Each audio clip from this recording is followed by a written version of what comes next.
નમસ્કાર દર્શક મિત્રો, હું છું વાહિદ મસદી અને આપ નિહાળી રહ્યા છો હામ ટીવી ભરૂચ ન્યૂઝ. હવે નિહાળીશું આજના મુખ્ય સમાચારો.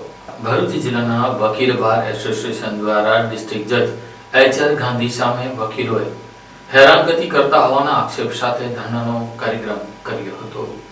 ભરૂચ જિલ્લા વકીલ બાર એસોસિએશન દ્વારા ભરૂચ જિલ્લા કોર્ટના એડિશનલ ડિસ્ટ્રિક્ટ જજ એચ.એસ. ગાંધી સામે વકીલો હેરાન પરેશાન થવાના આક્ષેપને લઈને ગાંધી ચિંધ્યા માર્ગે હડતાલની જાહેરાત કરવામાં આવી હતી. બાર એસોસિએશનના નિર્ણયને અનુસાર હાઈકોર્ટ દ્વારા યોગ્ય પગલાં લેવામાં ન આવે ત્યાં સુધી વકીલ મિત્રો દરરોજ 1 કલાક માટે જજની કોર્ટની બહાર હડતાલ કરશે. બાર એસોસિએશન દ્વારા જણાવવામાં આવ્યું છે કે એડિશનલ ડિસ્ટ્રિક્ટ જજની કોર્ટમાં વકીલોને સતત અસુવિધા અને માનસિક હેરાનગતિનો સામનો કરવો પડી રહ્યો હોવાના આક્ષેપ કરાઈ રહ્યા છે. આ બાબતે કેટલાક વકીલોએ તાજેતરમાં નિમાયેલા ભરૂચ જિલ્લા બાર એસોસિએશનના પ્રમુખ પ્રદ્યુમનસિંહ સિંધાને લેખિત તથા મૌખિક રીતે રજૂઆત કરી હતી. આ મુદ્દે બાર એસોસિએશનની બેઠક બાદ નિર્ણય લેવામાં આવ્યો છે કે તારીખ 20 ડિસેમ્બરથી એડિશનલ ડિસ્ટ્રિક્ટ જજની કોર્ટની બહાર ગાંધી ચિંધ્યા માર્ગે હડતાલ શરૂ કરવામાં આવશે. બાર એસોસિએશનના જિલ્લા પ્રમુખે સ્પષ્ટ જણાવ્યું હતું કે જ્યાં સુધી હાઈકોર્ટ દ્વારા આ મુદ્દે યોગ્ય નિરાકરણ લાવવામાં નહીં આવે ત્યાં સુધી હડતાલ ચાલુ રહેશે. ભરૂચ જિલ્લા વકીલ બાર એસોસિએશનને સમર્થન આપવા માટે નર્મદા જિલ્લા વકીલ બાર એસોસિએશનના પ્રમુખ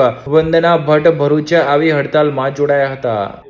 હું Vandana Bhatt, president Narmada district bar association. આજરોજ અમે ભરૂચ બાર એસોસિએશનની જે માનનીય શ્રી ગાંધી સાહેબની સામેની જે ધરણા ગાંધી ચિંધ્યા માર્ગે ચાલે છે એમને સમર્થન આપવા માટે આજે અહીંયા આવ્યા છે. અને અમે જો ભરૂચ ડિસ્ટ્રિક્ટ બાર એસોસિએશનના પ્રમુખ શ્રી આહવાન કરશે તો અમે પણ એમની સાથે હડતાલમાં જોડાઈશું. અને જ્યારે નામદાર હાઈકોર્ટ જ્યારે વકીલોના સમગ્ર જ્યુડિશિયરીના અને બધાના હેલ્થ માટે ઘણા કાર્યક્રમો કરતા હોય છે, અત્યારે પણ એમણે ઓનલાઈન એક પ્રોગ્રામ કર્યો કે જેમાં માનવ શરીરના તમામ અંગોનું રક્ષણ કઈ રીતના કરવું અને વકીલોએ સ્ટ્રેસ ફ્રી કેવી રીતના રહેવું એના માટેના જો કાર્યક્રમો કરાતા હોય અને આટલું બધું હેલ્થ માટે જો સજાગ રહેતા હોય ત્યારે જ્યારે આવા સાહેબો જ્યારે હેલ્થ માટે આવા મતલબ આટલું પ્રેશર આપતા હોય વકીલશ્રીઓને અને જેનાથી તેઓની હેલ્થને પ્રોબ્લેમ થાય એવી સંભાવનાઓ હોય તો એવા સાહેબો માટે થોડું નામદાર હાઈકોર્ટે પણ થોડી વિચારણા કરવી જોઈએ. અને ભરૂચ બારનો જે એ છે એમનું જે માંગને સ્વીકારવી જોઈએ એવું જ અમારી રજૂઆત છે. ભરૂચ ડિસ્ટ્રિક્ટ બાર એસોસિએશન દ્વારા અમારી કોર્ટના એડિશનલ ડિસ્ટ્રિક્ટ જજ એચ.એસ. ગાંધી સાહેબની સામે અમે 20/12થી ગાંધી માર્ગે હડતાલની શરૂઆત કરી છે. એમની સામે બધા જ વકીલોના ઘણા પ્રશ્નો હતા. જામીન અરજીથી માંડીને બીજા બધા ઘણા પ્રશ્નો હતા જેમાં વકીલો ખૂબ હેરાન થતા હતા. એના કારણે અમે અમારા બારની જનરલ મિટિંગ બોલાવી અને એમાં નક્કી કર્યું કે જ્યાં સુધી હાઈકોર્ટ આના માટે કોઈ સૂચિત પગલાં ન ભરે ત્યાં સુધી અમે દરેક વકીલ એમની કોર્ટની બહાર 1 કલાક ગાંધી ચિંધ્યા માર્ગે શાંતિથી બેસીને હડતાલ કરીશું. અને જૈન લગીને અમારા પ્રશ્નનો નિરાકરણ નહીં આવે ત્યાં સુધી ભરૂચ ડિસ્ટ્રિક્ટ બાર એસોસિએશન આ હડતાલને ચાલુ રાખશે. આજ રોજ અમારી આ હડતાલને પ્રોત્સાહિત કરવા માટે અને સાથ આપવા માટે નર્મદા જિલ્લાના પ્રેસિડેન્ટ પણ અમારી સાથે જોડાયા છે. ભરૂચ તાલુકાના જૂના તવરા રોડ પર આવેલા ફાર્મ હાઉસમાં દારૂની મહેફિલ મારતા 9 નવીરાઓ ભરૂચ સિટી પોલીસના હાથે ઝડપાયા હતા. ભરૂચમાં વર્ષ 2025ના અંતિમ દિવસે એટલે કે 31 ડિસેમ્બરના રોજ ફાર્મ હાઉસમાં દારૂની મહેફિલ માણતા નવીરાઓ ઝડપાયા હતા. ન્યૂ યર પૂર્વે જ સી ડિવિઝન પોલીસે 9 લોકોને દારૂની મહેફિલ માણતા ઝડપી પાડ્યા હતા. ભરૂચ સી ડિવિઝન પોલીસે ન્યૂ યર પૂર્વે જિલ્લામાં કાયદો અને વ્યવસ્થા જાળવવા માટે પેટ્રોલિંગ હાથ ધર્યું હતું. આ દરમિયાન ચોક્કસ બાતમીના આધારે તવરા સુકલતીર્થ માર્ગ પર આવેલા ભગુ કૃપા ફાર્મ હાઉસમાં દરોડા પાડી દારૂની મહેફિલ ઝડપી પાડી હતી. પોલીસને માહિતી મળી હતી કે ફાર્મ હાઉસમાં 9 થી 10 જેટલા લોકો ગેરકાયદેસર રીતે દારૂનું સેવન કરી રહ્યા છે. આ બાતમીના આધારે પોલીસે તાત્કાલિક કાર્યવાહી કરતા સ્થળ પરથી 9 લોકોને દારૂ પીધેલી હાલતમાં ઝડપી પાડ્યા હતા. દરોડા દરમિયાન પોલીસે સ્થળ પરથી વિદેશી દારૂની 2 બોટલ અને નમકીન સહિત કુલ ₹7,000 થી વધુનો મુદ્દામાલ જપ્ત કર્યો હતો. પોલીસે પ્રથમ પટેલ, વિરાજ પટેલ, હેત ચૌહાણ, રાજ પટેલ, અનિલ ગામિત, આદિત્ય ચૌહાણ, રિતિક પટેલ, મિહિર ગોહિલ અને આદિત્ય પરદેશી સહિત 9 આરોપીઓની ધરપકડ કરીને આગળની કાયદેસરની કાયદેસરની કાર્યવાહી હાથ ધરી છે. ભરૂચ સી ડિવિઝન પોલીસે આ કાર્યવાહી દ્વારા ન્યૂ યરની ઉજવણી દરમિયાન ગેરકાયદેસર પ્રવૃત્તિ પર કડક કાર્યવાહી કરવામાં આવશે તેવો સ્પષ્ટ સંદેશ આપ્યો છે. તદુપરાંત આજે રાત્રે પણ પોલીસ દ્વારા કડક ચેકિંગ હાથ ધરવામાં આવશે. જો કે હાલ તો પોલીસે જે દારૂની મહેફિલમાં દરોડા પાડ્યા છે તેમાં ભરૂચ, અંકલેશ્વર અને સુરતના કેટલાક યુવાનો ઝડપાયા હોવાનું જાણવા મળ્યું છે. અંકલેશ્વર નેશનલ હાઈવે પર રોજ ટ્રાફિક જામના દ્રશ્યને પગલે આજે ફરીથી માંડવાથી મોટાલી વચ્ચેના ટ્રાફિક જામને લઈને વાહન ચાલકો ત્રાહિમામ પોકારી ઉઠ્યા હતા. અંકલેશ્વર નેશનલ હાઈવે પર માંડવાથી મોટાલી પાટિયા સુધીના માર્ગ પર છેલ્લા 10 દિવસથી સતત ભારે ટ્રાફિક જામ સર્જાઈ રહ્યો છે, જેના કારણે હજારો વાહન ચાલકો ભારે હાલાકી ભોગવી રહ્યા છે. ખાસ કરીને ભરૂચથી સુરત તરફ જવાના ટ્રેક પર સમસ્યા વધુ ગંભીર બની છે, જ્યારે વિરુદ્ધ દિશાનો ટ્રાફિક સામાન્ય રીતે ચાલી રહ્યો હોવાનું જોવા મળે છે. સ્થાનિક સૂત્રોના અનુસાર રોજના પીક અવર્સ દરમિયાન 3 કિલોમીટરથી વધુ લાંબા વાહનોની લાઇન લાગી જાય છે. નોકરિયાત વર્ગ, ખાનગી કંપનીઓમાં કામ કરતા કર્મચારીઓ, સ્કૂલ બસો તથા એમ્બ્યુલન્સ જેવા ઇમરજન્સી વાહનોને પણ લાંબા સમય સુધી આ ટ્રાફિકમાં અટવાઈ રહેવું પડે છે. ઘણા વાહન ચાલકોને સમયસર ગંતવ્ય સ્થળ સુધી પહોંચવા વૈકલ્પિક માર્ગો અપનાવવાની ફરજ પડી રહી છે. ટ્રાફિક જામના કારણે અંતિમ ટ્રેક પર નાના તેમજ મોટા વાહનો બેફામ પ્રવેશ કરે છે, જેના કારણે બાઇક ચાલકો માટે અલગ લેનની અછત અને રોડની સાઈડ પર લાંબા સમય માટે વાહનો પાર્ક થવાનું મહત્વપૂર્ણ કારણ ગણવામાં આવી રહ્યું છે. રોડ સાઈડ પાર્કિંગના કારણે માર્ગ સાંકડો બની જતા ટ્રાફિક વધુ ખોરવાય છે. ખાસ કરીને ભારે વાહનો જ્યારે અચાનક અટકે છે ત્યારે પાછળથી આવતા બાઇક અને કાર ચાલકો માટે અકસ્માતનો ખતરો વધે છે. સ્થાનિક રહેવાસીઓ અને નિયમિત વાહન ચાલકોનું કહેવું છે કે આ સમસ્યા હવે રોજની બની ગઈ છે, છતાં ટ્રાફિક પોલીસ અથવા હાઈવે પ્રશાસન દ્વારા કાયમી ઉકેલ માટે પૂરતી કાર્યવાહી થતી નથી. કેટલીક જગ્યાએ ટ્રાફિક નિયંત્રણના સાધનો, સંકેતો તથા પોલીસ કર્મચારીઓની અછત પણ જોવા મળે છે. લોકોમાં વધતા રોષ વચ્ચે માંગ ઉઠી રહી છે કે ભરૂચ સુરત ટ્રેક પર તાત્કાલિક ટ્રાફિક મેનેજમેન્ટ માટે વધારાનો સ્ટાફ મૂકવામાં આવે, રોડ સાઈડ પાર્કિંગ પર કડક કાર્યવાહી કરવામાં આવે, તેમજ નાના મોટા વાહનો માટે સ્પષ્ટ લેન વ્યવસ્થા અમલમાં મૂકવામાં આવે, જેથી રોજિંદા મુસાફરોને રાહત મળી શકે. અંકલેશ્વર હાઈવે પર માંડવા નજીક ટ્રક ચાલકે બાઇક સવારને અડફેટે લેતા ગંભીર ઇજા પહોંચતા તેનું મોત નીપજ્યું હતું. અંકલેશ્વર નજીક નેશનલ હાઈવે પર ગતરોજ રાત્રે ટ્રક અને બાઇક વચ્ચે થયેલા ગંભીર અકસ્માતમાં એક વ્યક્તિનું સ્થળ પર જ મોત નીપજ્યું હતું, જ્યારે અન્ય એકને ગંભીર ઇજા પહોંચી હતી. પ્રાપ્ત મળતી વિગતો મુજબ ટ્રક નંબર GJ16 V3984 ના ચાલકે બેદરકારી અને ઝડપ ગતિએ વાહન ચલાવતા બાઇક નંબર GJ06HI5643 ને પાછળથી ટક્કર મારી હતી. અકસ્માત બાદ બાઇક પર સવાર વ્યક્તિનું રોડ પર પટકાતા એકનું ઘટના સ્થળે જ મોત થયું હતું, જ્યારે અન્યને ગંભીર ઇજા થતા તાત્કાલિક સારવાર માટે નજીકની હોસ્પિટલમાં ખસેડવામાં આવ્યા હતા. મળતી માહિતી પ્રમાણે મૃતક ગણેશ વિશાલભાઈ બારિયા, ઉંમર વર્ષ 39, નર્મદા જિલ્લાના નમારિયા ગામે રહેતા હોવાનું જાણવા મળ્યું છે, જ્યારે ઇજાગ્રસ્ત ભરત ઉકેડભાઈ બારિયા હાલ સારવાર હેઠળ છે. અકસ્માતની જાણ થતા અંકલેશ્વર શહેર બી ડિવિઝન પોલીસે ઘટના સ્થળે પહોંચી હતી અને મૃતદેહને પોસ્ટમોર્ટમ માટે મોકલી આપી આગળની કાર્યવાહી હાથ ધરી હતી. પોલીસે ટ્રક ચાલક સામે ભારતીય ન્યાય સંહિતા તેમજ મોટર વાહન અધિનિયમની કલમો હેઠળ ગુનો નોંધી વધુ તપાસ શરૂ કરી છે. અકસ્માતથી હાઈવે પર થોડા સમય માટે ટ્રાફિક જામ સર્જાયો હતો, જેને પોલીસ દ્વારા નિયંત્રણમાં લેવામાં આવ્યો હતો.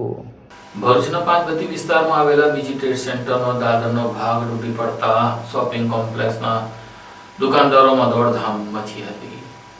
ભરૂચ શહેરના વ્યસ્ત એવા પાંચબત્તી સર્કલ ખાતે આવેલ બીજી ટ્રેડ સેન્ટરમાં દાદર ધરાશયી થવાની ઘટના સામે આવી છે. નોંધનીય છે કે વર્ષ 1987માં બનેલું આ શોપિંગ સેન્ટર અત્યંત જર્જરિત હાલતમાં હોવા છતાં અગાઉ નગરપાલિકા દ્વારા 3 વખત નોટિસ આપવામાં આવી હતી, પરંતુ શોપિંગ સેન્ટરના સંચાલકો દ્વારા કોઈ નક્કર પગલાં લેવાયા ન હતા. જો કે નગરપાલિકાએ પણ માત્ર નોટિસ આપીને સંતોષ મનાવી લેતા આ ઘટના જે ઘટવા પામી હતી. શોપિંગ સેન્ટરમાં આવેલ 2 ક્લિનિક તરફ જતો રસ્તો જોખમી બન્યો હતો. ઘટનાને ધ્યાનમાં રાખીને નગરપાલિકાની ફાયર વિભાગની ટીમે તાત્કાલિક કાર્યવાહી કરી દાદરને સીલ કર્યો છે. પાલિકાની વારંવારની નોટિસ બાદ પણ કોઈ કાર્યવાહી ન થતા ભવિષ્યમાં મોટી જાનહાનિ સર્જાઈ શકે તેવી શક્યતા વ્યક્ત થઈ રહી છે. જ્યાં સુધી આ જર્જરિત શોપિંગ સેન્ટરને સંપૂર્ણ રીતે સીલ કરી યોગ્ય કાર્યવાહી કરવામાં ન આવે ત્યાં સુધી પાંચબત્તીથી સેવાશ્રમ રોડ વિસ્તારને જોખમી ગણવો પડે તેવી સ્થિતિ સર્જાઈ ગઈ છે. હું બીજી ટ્રેડ સેન્ટરની અંદર મારી કુરિયર સર્વિસની ઓફિસ છે.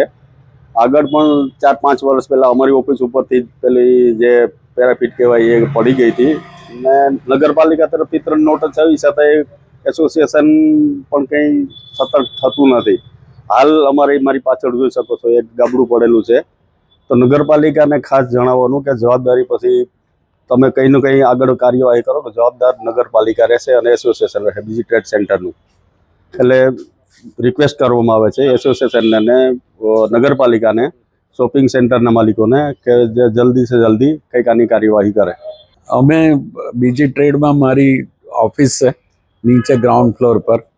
વર્ષોથી આ બિલ્ડિંગ જૂનું થઈ ગયું છે, લગભગ 35-40 વર્ષ આ બિલ્ડિંગને થયા.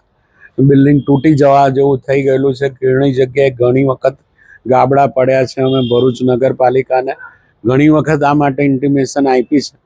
ઇવન ધો અહીંયા બીજી ટ્રેડ્સ એસોસિએશને પણ કીધેલું છે કે ભાઈ આમાં શું કરવું, પણ અત્યાર સુધીના આમાં કોઈ શરૂઆત થઈ નથી. અહીંયા ગાડી જ્યારે પણ ફંક્શનો થાય છે ટેસ્ટના કે ટેસ્ટ ઇન્ડિયા પાકિસ્તાન મેચના, ત્યારે અહીંયા ગાડી બધા ધડાકાભેર બોમ્બો ફૂટે છે ને એની અસર આ બિલ્ડિંગને થાય છે. ઉપર બિલ્ડિંગના ટેરેસ પર જોવા જઈએ તો હોલ્ડિંગ્સો છે ને એટલી બધી ખરાબ પોઝિશન છે આ બિલ્ડિંગની, તેમ છતાં કોઈને પડી નથી. આ માટે નગરપાલિકાએ કંઈ કરવું જોઈએ, એ માટે અમે લોકો રિક્વેસ્ટ કરીએ છીએ નગરપાલિકાને. ઇકબાલભાઈ, શોપિંગ જર્જરિત છે અને વારંવાર ગાબડા પડે છે. હવે ગાબડા પડે છે એટલે વારંવાર આપણે એસોસિએશનના સભ્યોને બધાને ભેગા કરવાની કોશિશ કરી, પણ અનફોર્ચ્યુનેટલી આ દેડકાની પાંચડી થતી નથી. એટલે હવે આપણે એક મ્યુનિસિપાલિટી જે એના પર એક્શન લે એના માટે આપણે શું કરી શકવાના છે. એટલે અલ્ટિમેટલી તો મ્યુનિસિપાલિટી જવાબદાર રહેશે કે જાનહાનિ થાય તો. ઇકબાલભાઈ પટેલ.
क्या आप अपनी ड्रीम जॉब सर्च कर रहे हैं? तो आपका वेट हुआ खत्म. हमारी कंपनी IICL में है कुछ amazing job openings. IICL are hiring PHP developer, data analytics, UI UX graphics designer, Node.js developer WordPress developer from all over Gujarat. तो देर किस बात की, अप्लाई करें अभी और बने हमारी डायनामिक टीम का हिस्सा. विजिट करें हमारी वेबसाइट www.iiclindia.com/career या मेल करें अपना रेज्यूमे iiclindia06@gmail.com पर. हमारी टीम में आपको मिलेगा एक इनोवेटिव और क्रिएटिव एनवायरनमेंट ताकि आपकी स्किल्स हमेशा अपडेटेड रहे. Freshers can also apply. Contact now on 7041542766.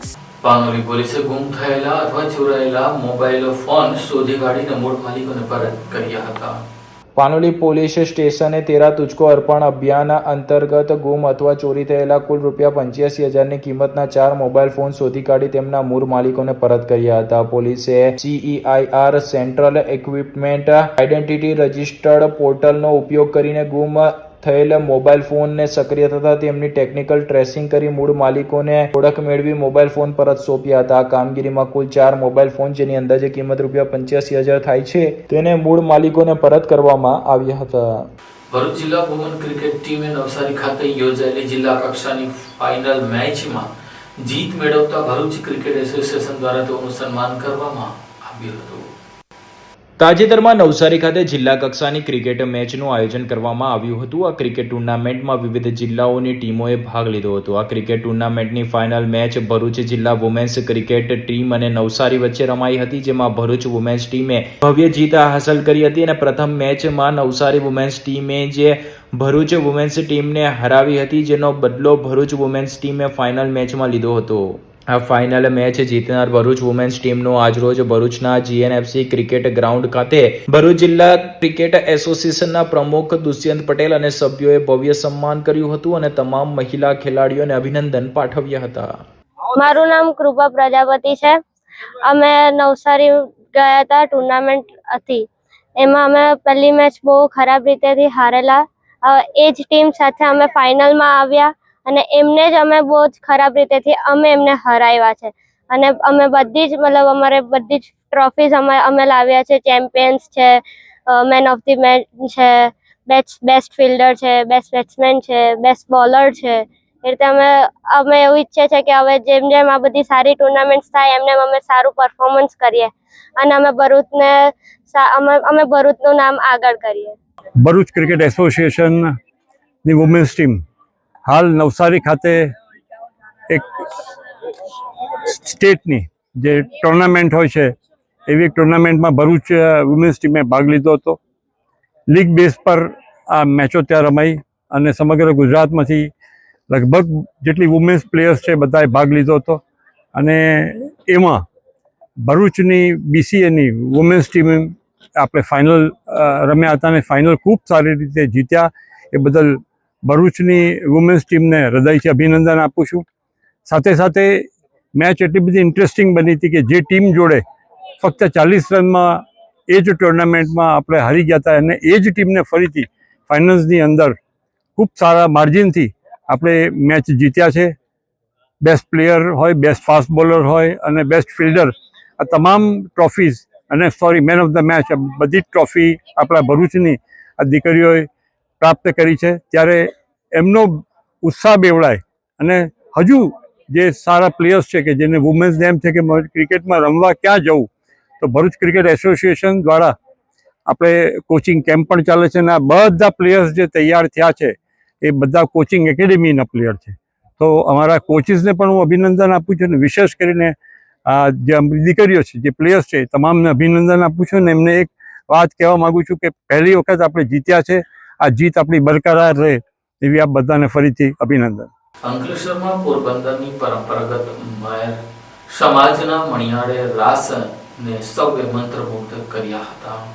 અંકલેશ્વરના નવદુર્ગા મિત્ર મંડળ તથા ભરૂચ જિલ્લા મહેર સમાજના સંયુક્ત આયોજન હેઠળ પોરબંદરના પરંપરાગત મહેર સમાજના મણિયારા રાસ કાર્યક્રમનું આયોજન કરવામાં આવ્યું હતું. આ કાર્યક્રમ અંકલેશ્વરના નવદુર્ગા ગરબા ગ્રાઉન્ડ JDC ખાતે યોજાયો હતો, જેમાં મોટી સંખ્યામાં લોકોએ હાજરી આપી સાંસ્કૃતિક કાર્યક્રમનો આનંદ માણ્યો હતો. કાર્યક્રમ દરમિયાન પોરબંદર જિલ્લાના ભાવપરા ગામ સ્થિત શ્રી આવડ રાસ મંડળના કલાકારો દ્વારા પરંપરાગત મહેર સમાજના મણિયારા રાસની અદ્ભુત રજૂઆત કરવામાં આવી હતી. પરંપરાગત વેશભૂષા, સમૂહ નૃત્ય અને ઢોલના તાલે રમઝટ બોલાવતા રાસે ઉપસ્થિત દર્શકોને મંત્રમુગ્ધ કરી દીધા હતા. મણિયારો મારા મલકનો જેવા લોકપ્રિય રાસ ગીતો પર સમગ્ર મેદાન ઝૂમી ઉઠ્યું હતું. મહેર સમાજના ઇતિહાસ, સંસ્કૃતિ અને પરંપરાગત વારસાને નવી પેઢી સુધી પહોંચાડવાના હેતુથી આ કાર્યક્રમનું આયોજન કરવામાં આવ્યું હતું. કાર્યક્રમમાં અંકલેશ્વર ઉદ્યોગ મંડળના પ્રમુખ Vimal Jethwa, secretary Nilesh Patel, notified area ઓથોરિટીના ચેરમેન પ્રબોધ પટેલ, નવદુર્ગા મિત્ર મંડળના આગેવાન સુરેશ પટેલ, ઉદ્યોગ મંડળના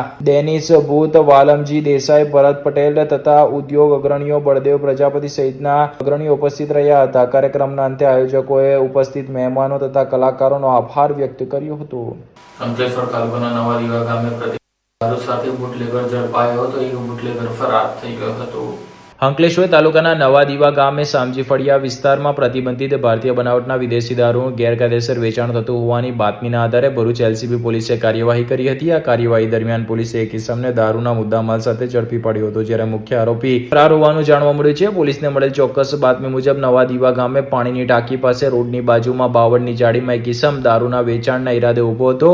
LCB પોલીસની ટીમે સ્થળ ઉપર પહોંચી તપાસ કરતા વિજય મેલા વસાવા, ઉંમર વર્ષ 24, રહે જૂના બોરપાઠા, બેટ, તાલુકા અંકલેશ્વરને મીણિયા થેલી સાથે ઝડપી લીધો હતો. પોલીસ તપાસ કરતા મીણિયા થેલીમાંથી પ્રતિબંધિત વિદેશી દારૂની નાની મોટી બોટલો તથા બિયરના ટીન મળી આવ્યા હતા. કુલ 48 નંગ દારૂ અને બિયરનો જથ્થો, જેની કિંમત ₹9,055 ની કિંમતનો દારૂ તથા 5,000 ની કિંમતનો મોબાઈલ ફોન મળીને કુલ 14,055 નો મુદ્દામાલ પોલીસે જપ્ત કર્યો હતો. પૂછપરછ દરમિયાન જાણવા મળ્યું હતું કે આ દારૂનું વેચાણ નવા દીવા ગામે રહેતા કિશન મના વસાવા દ્વારા કરવામાં આવતું હતું, જે હાલ ફરાર હોવાનું પોલીસને જાણવા મળ્યું છે. આ બાબતે એલસીબી પોલીસે ગુજરાત પ્રોહિબિશન એક્ટ હેઠળ ગુનો દાખલ કરી વધુ તપાસ આરંભી છે.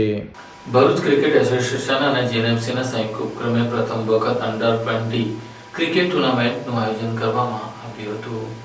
નાના બાળકોને ક્રિકેટ રમવા માટેનો એક મંચ મળે તેમજ તેમની ક્રિકેટમાં રહેલી રુચિ વધે તે માટે ભરૂચ ક્રિકેટ એસોસિએશન તથા જીએનએફસીના સંયુક્ત ઉપક્રમે પ્રથમ વખત આયોજિત અંડર-12 ક્રિકેટ ટુર્નામેન્ટનું આયોજન કરવામાં આવ્યું હતું. આ ટુર્નામેન્ટમાં કુલ 6 ટીમોએ ભાગ લીધો હતો, જેની ફાઇનલ મેચ BCA અને GNFC એકેડમી એ વિરુદ્ધ BCA અને AIDS એકેડમી એ વચ્ચે રમાઈ હતી, જેમાં રસાકસી ભર્યા મુકાબલામાં BCA અને AIDS એકેડમી એ ટીમે વિજય હાંસલ કર્યો હતો. જે બાદ ઇનામ વિતરણ સમારોહ યોજાયો હતો, જેમાં ભરૂચ ક્રિકેટ એસોસિએશનના પ્રમુખ Dushyant Patel, secretary Ishtiyakbhai, vice president Manishbhai Nayak, executive member Qureshibhai, Kishorbhai, tournament organizer તથા BCA executive member Sanket Patel સાથે GNFCના સેક્રેટરી આશીષભાઈ અને તેમની ટીમ સહિતના સભ્યો ઉપસ્થિત રહ્યા હતા. ટુર્નામેન્ટ દ્વારા નાનકડા ખેલાડીઓને મજબૂત પ્લેટફોર્મ મળ્યું હતું અને ભવિષ્યના ક્રિકેટર્સ ઘડવાની દિશામાં મહત્વપૂર્ણ પગલું ભરાયું હોવાનું આયોજકો અને ક્રિકેટ એસોસિએશને જણાવ્યું હતું. અંકલેશ્વરની SVEMI ગુજરાતી માધ્યમિક શાળાનો વાર્ષિક સાંસ્કૃતિક કાર્યક્રમ યોજાયો હતો. અંકલેશ્વરની SVM ગુજરાતી માધ્યમ સ્કૂલ ખાતે મૂલ્ય મંજરી નામક વાર્ષિક સાંસ્કૃતિક કાર્યક્રમનું આયોજન કરવામાં આવ્યું હતું. અંકલેશ્વર એજ્યુકેશન ટ્રસ્ટ સંચાલિત SVMI ગુજરાતી માધ્યમ સ્કૂલમાં ભારતીય સંસ્કૃતિના માનવ મૂલ્યોને ઉજાગર કરતા કાર્યક્રમ મૂલ્ય મંજરીનું આયોજન કરવામાં આવ્યું હતું. આ પ્રસંગે રેખાબેન પંચાલ તથા ચોલાબેન શાહ એ વિશેષ ઉપસ્થિત રહ્યા હતા. શાળાના પૂર્વ પ્રાથમિક અને પ્રાથમિક વિભાગના ધોરણ 1 થી 5ના બાળકોએ વિવિધ સાંસ્કૃતિક કૃતિઓ રજૂ કરી હતી. કાર્યક્રમમાં શાળા પરિવાર તથા વાલીઓ ઉપસ્થિત રહ્યા હતા. નમસ્તે દર્શક મિત્રો, અંકલેશ્વર એજ્યુકેશન ટ્રસ્ટ દ્વારા અંકલેશ્વર શહેરમાં ચાલતી શાળાઓની માહિતી આપતા મને આનંદ થાય છે. Swami Vivekananda English medium school, Swami Vivekananda Gujarati medium school તથા CBSEના બાળકો દ્વારા અંકલેશ્વરમાં છેલ્લા 4 દિવસોમાં સાંસ્કૃતિક આ પ્રોગ્રામનું આયોજન કરવામાં આવ્યું છે. એમાં લગભગ 3000 બાળકોએ સ્ટેજ પરથી પોતાનો પરફોર્મન્સ બતાવ્યો અને આ પ્રોગ્રામ દ્વારા 5000 વાલીઓએ આ પ્રોગ્રામ નિહાળ્યો. બાળકોમાં શિક્ષણ સાથે સંસ્કૃતિ, ઇતર પ્રવૃત્તિ પ્રત્યેનો રસ અને એક સારા નાગરિક બને એ ભાવનાથી આ શાળા દ્વારા અવારનવાર આવા વાર્ષિકોત્સવનું આયોજન કરવામાં આવે છે અને એનો અમને આનંદ છે. આ સાથે MTV ભરૂચના સમાચાર પૂર્ણ થાય છે. આવતીકાલે ફરી મળીશું. ત્યાં સુધી રજા આપશો. નમસ્કાર.